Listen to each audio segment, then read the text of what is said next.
I was like, okay, I'm going to finally come at Destiny about all of this. I finally decided I was going to have a conversation, and from the very beginning, he was trying to be as dismissive as possible, but I had the receipts. You said this. So the first thing I wanted to talk to him was about the war on drugs, because on that previous panel, one, he completely misconstrued everything we said, and I realized, okay, I can't do it on a panel because Prime Kite is going to run cover for him. Fanatic is triggering the fuck out of me right now. One at a time. Holy shit, show. One at a time. All right, hold on. Steven, you can respond to what's been said. I'm having a public platform, being responsible with your messaging. Yeah, of course. It's not irresponsible for me to share my art and my music. If we were talking about I'm not saying other black people can't date people of the. Well, you were making it sound like it would be misguided if white people. Hold on, you made it. You said. Stop.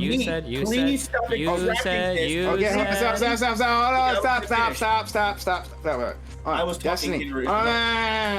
Destiny, and then Fanatiq. You're gonna get right back into it. Destiny, finish it. What you're gonna say? Oh, you said you. Albeit maybe unintentionally, didn't matter. The fact was, every time he would let Destiny get the last word, let Destiny misconstrue it, and be like, no, okay, no one, someone else's turn, right? Proportionate sentencing of African Americans, as opposed from white people. These things do not disappear with class or county or region or anything else. Okay, great. So hold on. We're gonna go to Carolina in a second. It's not how studies work. Not the. Okay. Leave it alone. Right, you cut it, right? And we'll go to Colorado. Remember when Joe said, "Who the fuck you talking to, though? Have fun, okay?" Sorry. Hold on. No. Fanatiq, let Legendary speak for himself, right? I'm speaking for myself too. Okay, You're not speaking for yourself. Great. You're cutting in. We got it. We got it. It's an interpretation. I'm sorry. Look, you're gonna have to hold that. All right, then moving on. Colorado. But and he kept doing those kinds of things. So I was like, oh no, we're not about to have that. So now I'm talking to you as an individual, and now I got the receipts, I got the direct quotes from the administration, I got all of this, so I'm like, nah, let's go at it. And he's just trying to dismiss from the very, very beginning. Well, I don't care about what this person said. Then we start talking about redlining and why it actually impacted black people the way it did, and he's like, of course he knows about redlining, but doesn't understand the fundamentals of it, as was evidenced within that white grievance panel. Well, wait, hold on. Yeah. Somebody correct me if I'm wrong. I thought that redlining, it might have been like an approved practice, but at the end of the day, because in the white grievance panel, he was saying really stupid things like, yeah, but redlining wasn't really caused by the government. It was private banks and stuff that were making the decisions on who not to loan money to. No, I've done a whole video on redlining, which will be in the comments. I've talked about that extensively. It was not the banks that were responsible for redlining, but the US government. It really had to do with, and I'm not going to go through that whole thing, but you can watch the video and you can figure it out. So then, of course, in this situation, I needed to explain it to Destiny, right? Because at this point, if you're making the claim that, reparations, or you should be able to just do a civil lawsuit for redlining against the banks that did this, and it's like, well, no, because the banks weren't the ones responsible for redlining. Well, the government didn't directly loan the money. The government insured the loans that were directly loaned by the banks. The banks had decided to tighten up and weren't going to be loaning money to anybody. So the government got on board and said, hey, we'll insure your loans to make sure that you don't lose capital, but you can only loan to white people. Now, some of you in the comments might be like, oh, Fanatiq doesn't know what he's talking about. Challenge me, or watch my freaking video. It's very obvious that it wasn't the banks that was responsible, but our own US government creating the red lines through the FHA system, in which they were determining, hey, this is who we'll loan to, and these are the loans that we'll insure or not. At this point, I kind of break that down to him. He finally concedes to that point, but he's like kind of doing it reductively. Let me explain why. When you're talking about like freaking, what was it? Redlining, and you have no idea what the freak redlining is. I didn't know everything about No. Okay, I guess, yeah, I just didn't know everything about redlining. It's like, you didn't understand the very fundamental parts. If you don't understand the source of redlining, if you don't understand who it was that created the policies that did the redlining, and you are genuinely ascribing it towards the banks, you genuinely don't understand what redlining was or how it impacted folks. He had a distorted explanation about white privilege. The other thing that you said, poor white people don't feel their privilege, right? That's a pretty stupid take, right? Yeah. No, I don't. I think that's true. And it was like, no, we're not doing that either. So I clarified that one. Finally, I talked to him about one thing on that call that I felt like was pretty foul that he did. And he muted, and then he discussed it, and he said what he said. And I was like, okay, then I'll just go ahead and let that one go. But I had smoke for him on that one. to. But by the time we were finished, it was like, okay, like he started doing his piano thing. I specifically said it would impact if you would stop playing your freaking piano in order to be disrespectful so you don't have to actually engage with the arguments that I'm giving you and trying to interrupt me every second. You would understand what I said was that if we were to get rid of the racism, it would absolutely dramatically impact the war on drugs because there are racial implications of the war on drugs, specifically at overcharging black men for the exact same crime. He was cutting me off, he was being as reductive as possible, and just really not trying to engage because I had all the smoke for him. Agreed. Fanatic, what do you want from me? What do you want from me? Yeah. I'm uncomfortable. When white people talk about racism, it's hard because it doesn't affect me, okay? And I don't truly see non-white people as human as I do. So it's hard for me to empathize. What am I supposed to say? If we got rid of all racist thought in the United States today, do you think we would immediately get rid of the war on drugs?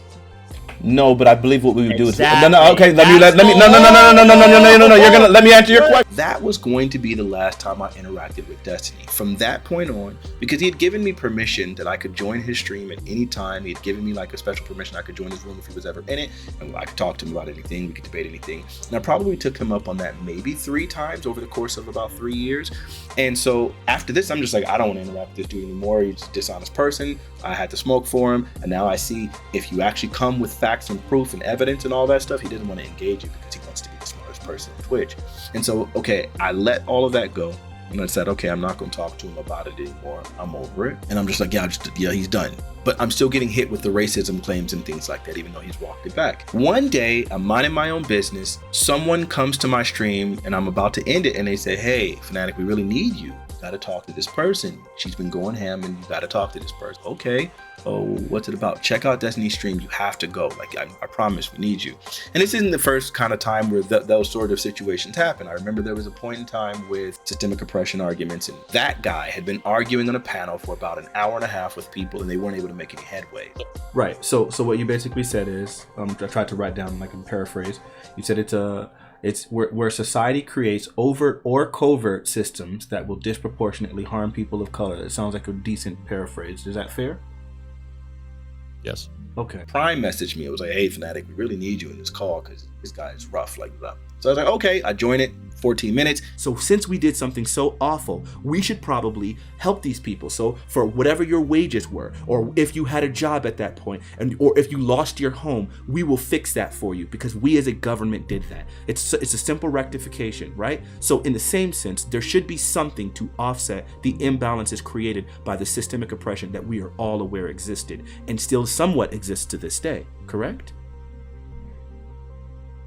Yes.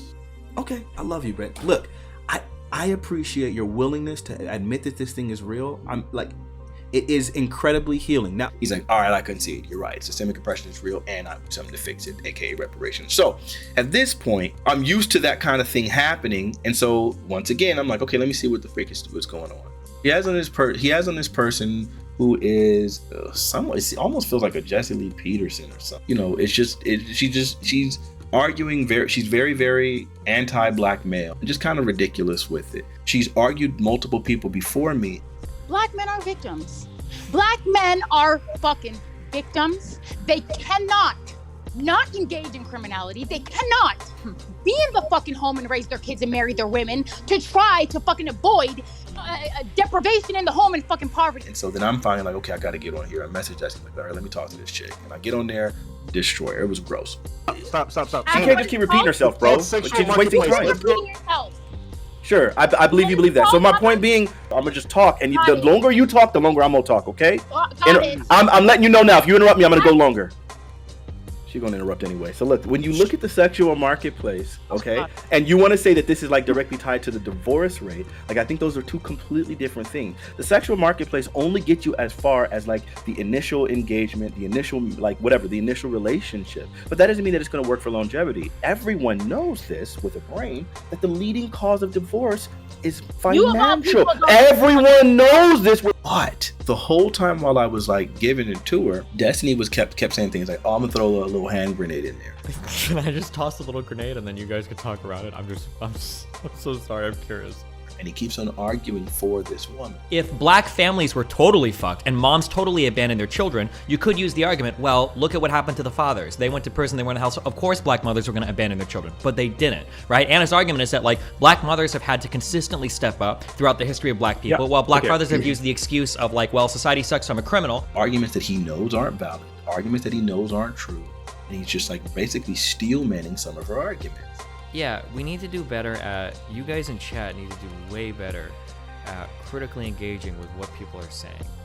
There's not very much that she said tonight that was incorrect, but her perspective is definitely a bit extreme to one side, I would say.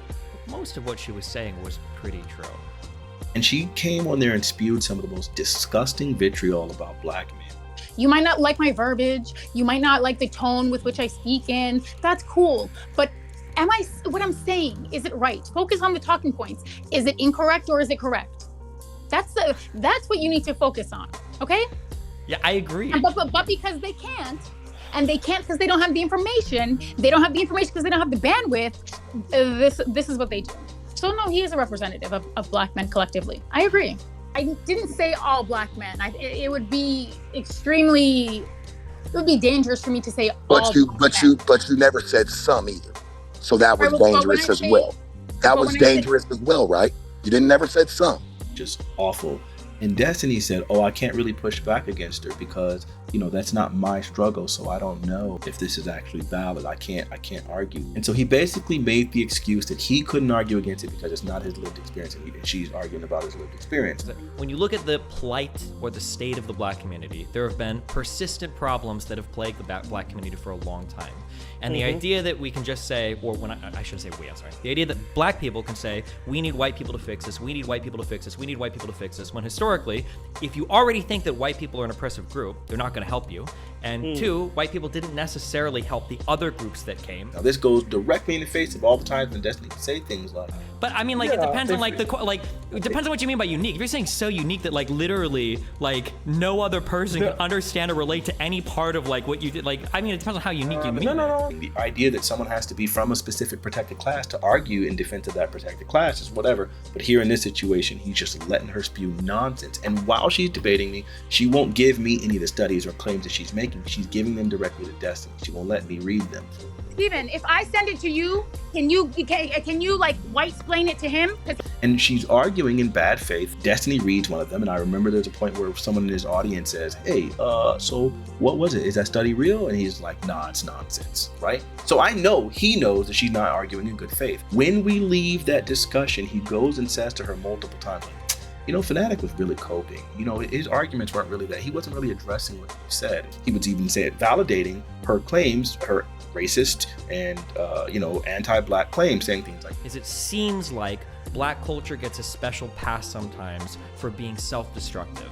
That if there were a whole bunch of like fucked white people in the United States making songs about like meth labs and shit, everybody would probably look at them and be like, bro, why are you rapping about meth labs when you guys are destroying your communities with meth? But for black people, when they rap about like gang violence and all of this shit, everybody's like, that's cool, it's black culture, you have to respect that. Well, I mean, hey, look, you're right. You know, you said that people wouldn't be able to continue with their arguments and stuff. And yeah, you've been right. Even though she was the most bad faith, belligerent person ever, he was still justifying all of her bad behavior and pretending as if she actually was winning the argument and undermining all of the pushback that I gave to her in that argument. You said they would say some things, and they did, so you were right.